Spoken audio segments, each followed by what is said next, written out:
télévision. Rocky belles oreilles, télévision. Blague, parodie et dérision. Le rendez-vous des cornichons. Mesdames et messieurs, nous sommes fiers de vous présenter les moins pires moments de Rock et Belles Oreilles. Rock et Belles Oreilles se moquent d'autrui. Rock et Belles Oreilles, ils n'ont plus d'amis. Prenez garde à vous le jour et la nuit. Dans votre tauilerie. Oh madame,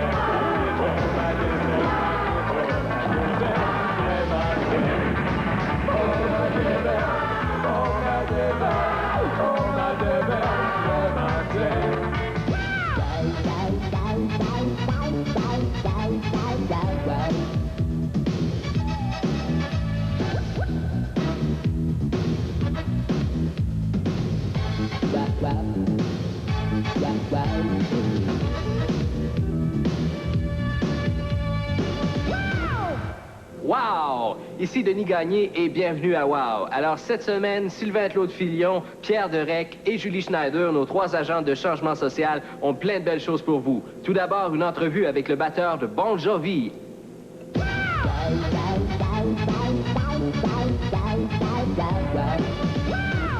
Wow, ici Pierre Derek en compagnie du batteur de Bon Jovi. Dis-moi, batteur, est-ce que tu aimes ça, toi, jouer de la batterie? Yes, it's great. Plus tard dans l'émission, la suite de l'entrevue avec le batteur de Bon Jovi.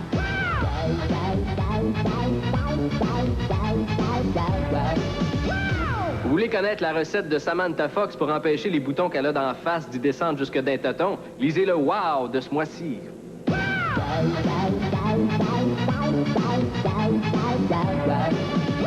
Sylvain Claude Filion a rencontré des jeunes rockers heavy metal pour savoir s'ils regardaient l'émission Wow. La réponse, moyen.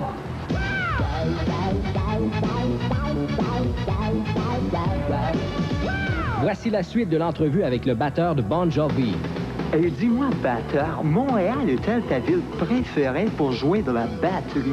Yes, it's great. Restez avec nous pour la fin de l'entrevue avec le batteur de Bon Jovi.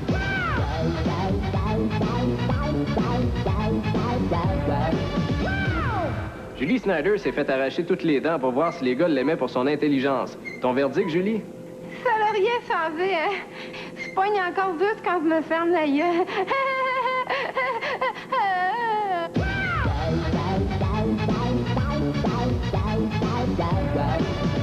Voici la dernière partie de l'entrevue avec le batteur de Bon Jovi. Eh bien, c'est déjà tout. Alors, merci, batteur, d'avoir répondu à mes questions. Yes, it's great.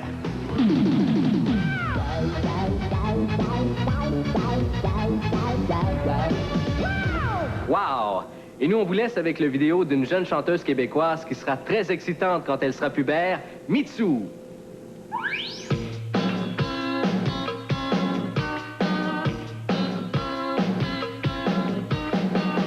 Bye bye, mon cowboy. Bye bye, mon G.I. Joe. C'est si dur d'être une agate, même avec du rouge à lèvres d'en face. Je t'ai laissé changer ma couche en espérant que tu me touches.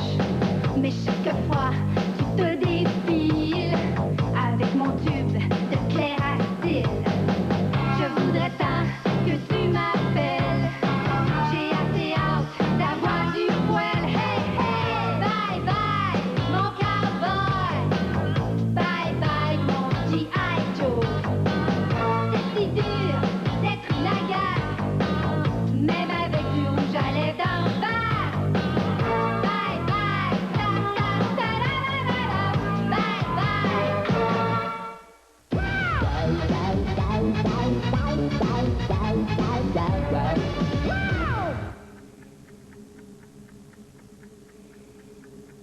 Il est 11h15. Sylvain Ricard n'a pas touché à son quart de litre de lait, ni à son quart de poulet.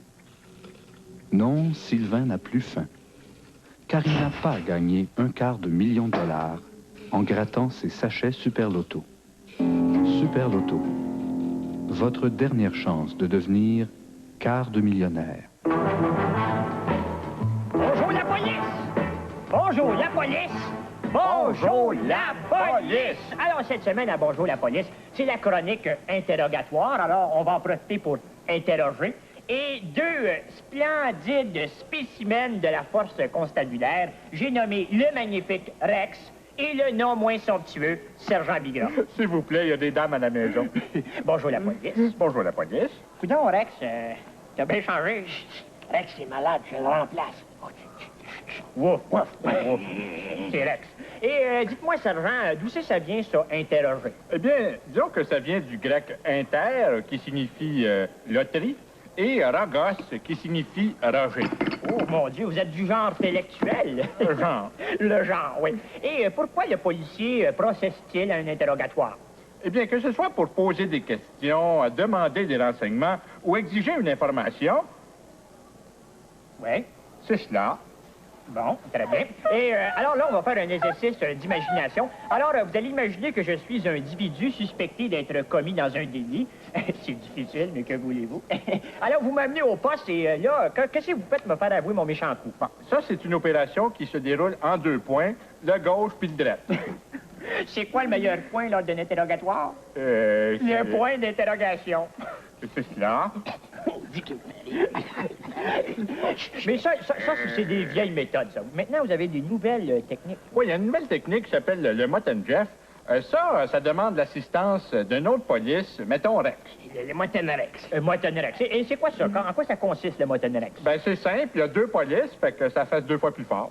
Alors, le gars, il parle. Ben oui, mais c'est qui dit quand il parle? Il dit, arrêtez, je n'en peux plus, c'est moi qui ai fait le coup. Dans l'ordre ou dans le désordre. Surtout dans le désordre.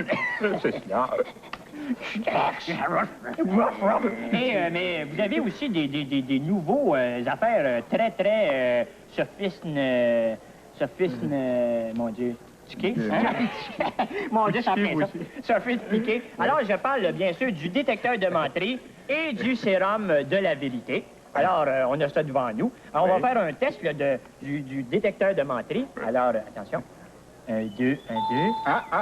Ça s'allume, vous venez de dire un mensonge. Ah oui, j'avoue, j'ai fait un mensonge. Je pensais 3-4 dans ma tête. C'est cela.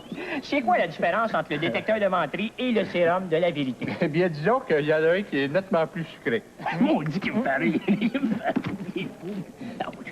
Tout c'était fou. Alors, si vous voulez, on va tenter une petite expérience. Oui. Alors, vous ne voyez que le pendule. Un instant, je vais gurgiter. Et vous ne voyez que le pendule. Oui, ça se mange plus des trous de pendule? Vous n'avez plus aucune résistance mentale. Ça fait pas un gros changement. À quoi pensez-vous? J'ai faim. Avouez. Oui, j'avoue, sergent. Ça marche pas, cette gagasse-là. Ça marche, je dormais. Ben oui, c'est ça, dors donc, toi. Continue à dormir. Alors, moi aussi, je vais m'essayer, tant qu'à y être. Vous dormez. Rex. Pourquoi me délaisses-tu, Rex? Je t'aime. Reviens ici. C'est tout pour bonjour la police. Bonjour la police. Bonjour la police. Il est bien fou, hein? C'est malade. Il est malade. Qu'est-ce que j'ai dit? T'as rien dit, t'as rien dit. Pourquoi la lettre de Muller est-elle devenue... Visitez le Québec. Et il y a des castors ou des Indiens dans les environs. Où me conseillez-vous d'aller? Excusez, là, je suis occupé, moi. Oui, monsieur. Où me conseillez-vous d'aller? Oui, minute. Je m'excuse, monsieur, je suis français. Ah! Vous êtes français? Oui, je suis français. Où me conseillez-vous d'aller? Allez donc chier.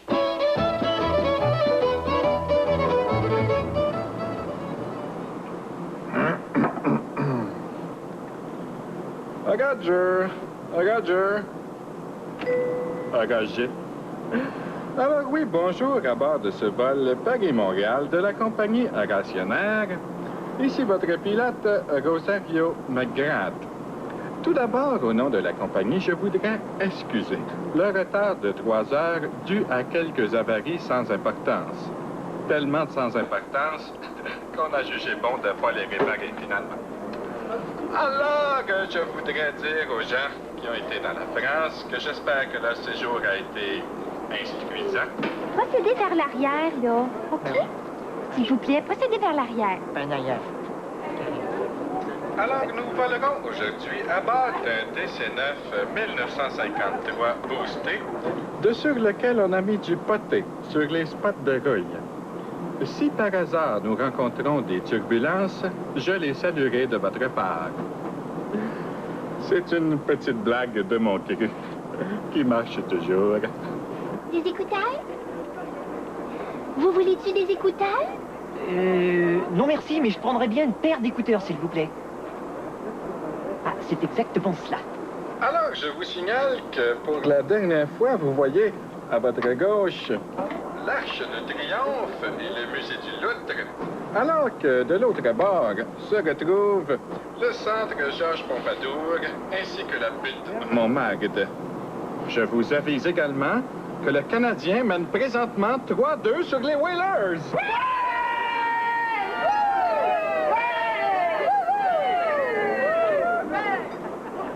Alors, pour les Français qui s'envolent vers le pays de vos cousins, je voudrais souhaiter un bienvenu au Québec, ainsi que je voudrais leur rappeler qu'il y a des toilettes à bord de l'avion, contrairement à dedans votre pays. Pardonnez-moi, je comprends pas. Qu'est-ce qu'il dit? Toi, pipi, là-bas. Non, moi Didier. Vous, c'est-à-dire toi? Toi, ta gueule. Enchanté. Ne reculant devant rien, nos hôtesses vont vous distribuer le Journal de Montréal d'un matin. J'attire tout particulièrement votre attention sur la chronique d'André Ruffiange qui rend hommage à son chat, Caramel. C'est à la fois cocasse et touchant de vérité. Un journal de Montréal? Un journal? Un journal de Montréal? Oui, merci, bien frappé. Alors aujourd'hui, comme repas, petite pétaque dans le vinaigre, hamburger steak oignon dans son coulis de Gara et Jello 1, 2, 3 avec beaucoup de 3. Et... pour ceux qui ressentiraient le goût de vomir, et ça va arriver, des petits sacs ont été prévus à cet effet. Étant donné que les quantités sont limitées, nous vous demandons d'avertir l'hôtesse au moins quelques minutes à l'avance. Monsieur, vous voulez renvoyer? Oui, je voudrais renvoyer mon journal. J'en voudrais un en français, s'il vous plaît. Je vous soulignerai pour terminer que l'alcool est à volonté sur ce bol. Nicole, un refill, s'il vous plaît. Alors, c'est tout. Je vous souhaite un bon retour dans notre merveilleux pays, le Québec.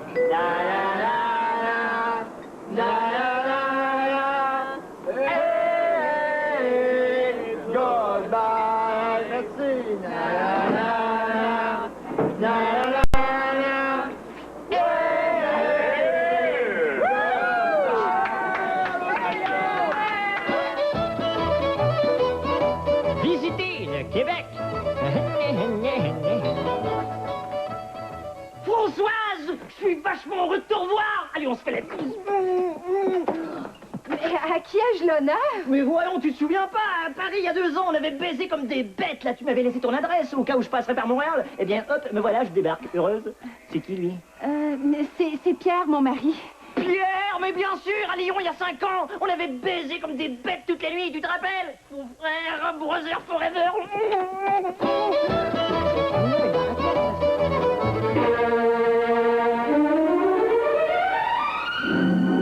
Six amis. L'histoire sans queue ni tête qui vous a tenu en haleine depuis maintenant plus de 6 mois. Preuve que ça prend pas grand-chose pour pogner à TV. Résumé des épisodes précédents. Après avoir vu sa famille mourir dans un accident d'avion, après avoir failli se marier avec une fille qui était en fait un gars, après un séjour à l'hôpital, à l'asile, dans le château d'un vampire, dans un monastère, après avoir animé un quiz où il a retrouvé sa famille morte qui en fait n'était pas morte. Bref, après avoir vécu une série d'affaires tout à fait invraisemblables, dont on n'a rien à foutre, mais dans lesquelles vous avez embarqué pareil, Pierre-Paul Moneymaker est assassiné. Dès lors, une question fuse. Qui a tué Pierre-Paul? C'est là qu'on est rendu. C'est alors que les lumières se sont allumés et que tous durent se rendre à la terrible évidence Mon Dieu, on a tué Pierre-Paul. de dire Charles Henri. Qui cela peut bien-il être? Mais voyons, c'est pas de même que ça se dit. Qui peut-il bien être cela? Ah, qu'est-ce que j'ai, moi, là? C'est qui? Bon. Alors, Christine, toujours aussi perspicace, fut la première à apercevoir les deux pieds derrière le rideau. Ah! Regardez, c'est le meurtrier! Charles Henri se dirigea vers le rideau qu'il ouvrit de toutes ses forces. Ah, tabarnak! Ah, tabarnak, s'écria-t-il. Et enfin, tous purent voir qui avait tué Pierre-Paul. Mais c'est impossible! C'est...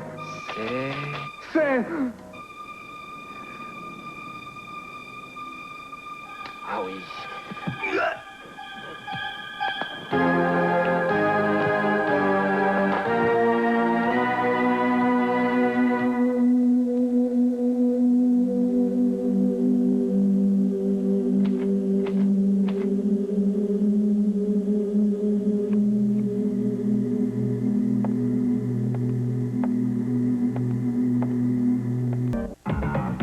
Salut les jeunes, voici quelqu'un que vous aimez beaucoup et c'est tant mieux parce que lui aussi s'aime beaucoup, Marc Drouin.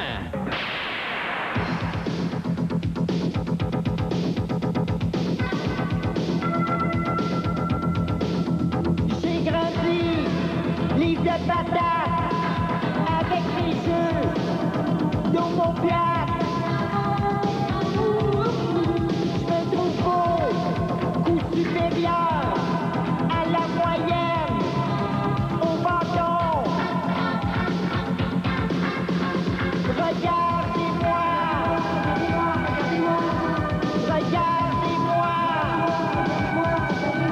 Je m'inspire d'érable et je me plais de lit. Je suis aimé, galomane, par mon ami, dans ma vie.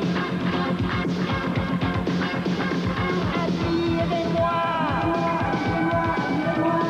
admirez-moi.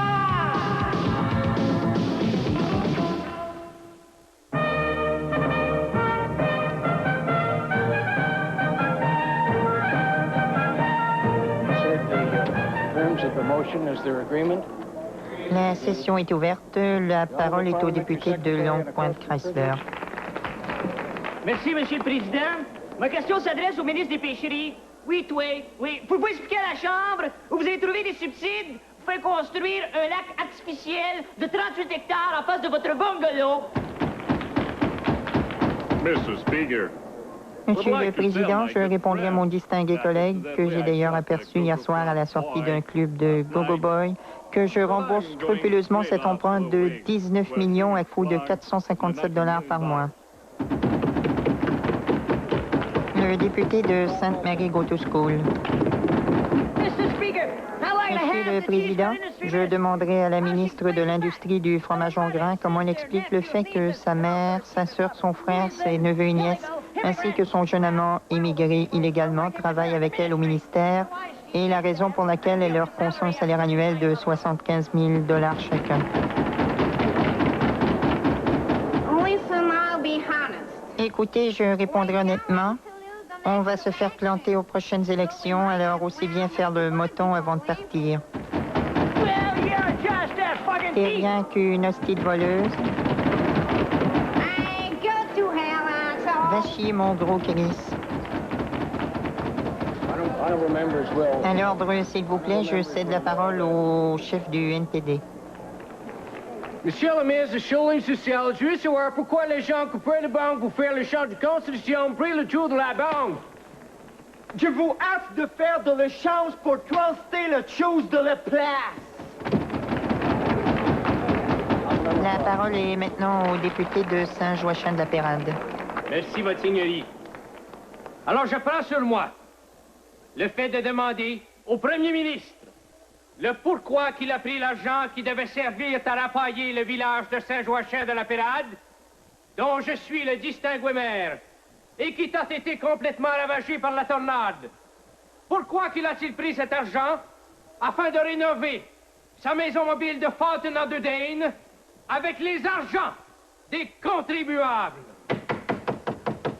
Monsieur le Président, je pense qu'il y a des priorités et que notre ambassade en Floride mérite autant d'attention qu'un village de consanguins qui vote rouge de frère en sœur. Y a-t-il d'autres questions avant le dîner? Je demanderai à mon distingué collègue de Kellogg Raisin Bran s'il vient manger avec moi au chalet suisse. Madame la Présidente, je répondrai à ma distinguée collègue de Blocktown, Manitoba, que je ne peux acquiescer à sa demande puisque ma charmante épouse m'a préparé un petit lunch.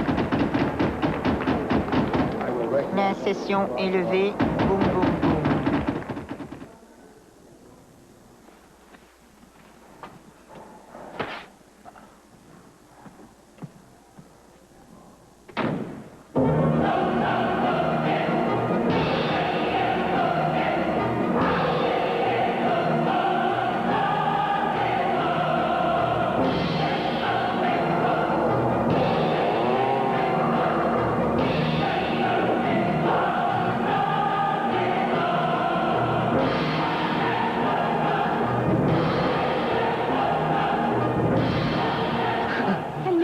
Gendron, c'est juste un mauvais rêve. Merci, garde.